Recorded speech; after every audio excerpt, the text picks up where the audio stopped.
We have been told by the FBI and Justice Department that some of this material not only shouldn't be shared with the public, but shouldn't be shared even with other members of the Congress outside of the Gang of Eight. And why is that? I mean, I know you don't want to reveal specifics, but what is so dangerous about this being revealed? Because, again, the White House says this is all in the interest of public transparency.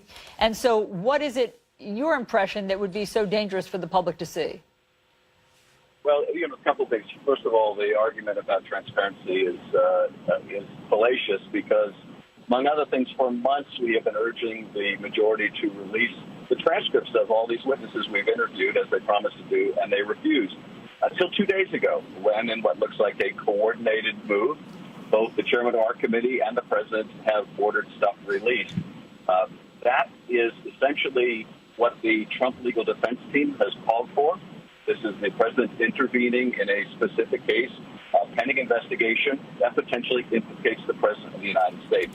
So that is one huge problem. But the problem that the Justice Department and FBI and members of the Intelligence Committee are most concerned about also is that people's identities could be revealed, who are sources, and beyond that, other people around the world who are sources are going to look at what's happening in this political circus with this president and believe their identities won't be protected.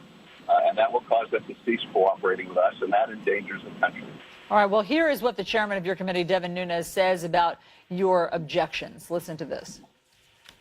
I don't know how many times they're going to run that play call, but it's laughable that they're saying this is going to somehow endanger national security. This is really full transparency for the American people. This will be all the information, really, that I think the American people will need to see, because for 2 years, we've been force-feeding this Russia Kool-Aid to the American people. What's your response to him saying that it's laughable? Well, of course, this is the person who went on the midnight run to go to the White House and then present documents back to the White House and misrepresent where he got them and produce that memo that was so misleading once we did get to see some, or the public got to see some of the FISA. So I think his credibility is not what it ought to be. But more than that, this is not just Democrats on the Intelligence Committee saying this. This is what the director of the FBI, the Republican-appointed director of the FBI, Christopher Wray, has told us in terms of it being a red line and it should be treated at a Gang of Eight level.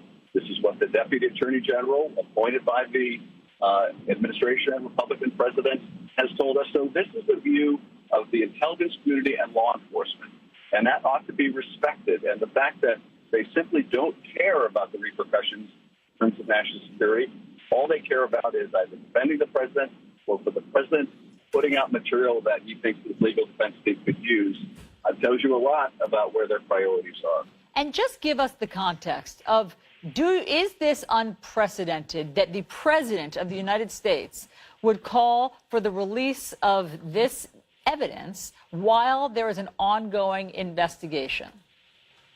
Absolutely. We set a strong precedent and policy and established a powerful norm after Watergate that a president of the United States does not interfere in specific cases handled by the Justice Department. And that would apply tenfold in any case that might implicate the White House. But that's exactly what's happening here. The president is saying effectively, as if he were a defendant in a criminal case, I'm going to order the government to give me material I have no right to see. And I'm going to order it to be made public as a way of feeding it to my defense team and my TV lawyers.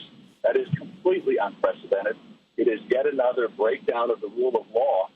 And among the most troubling aspects of this, the Congress of the United States, which is supposed to be a check on abuse by the executive, is instead working in concert with the executive to undermine the rule of law.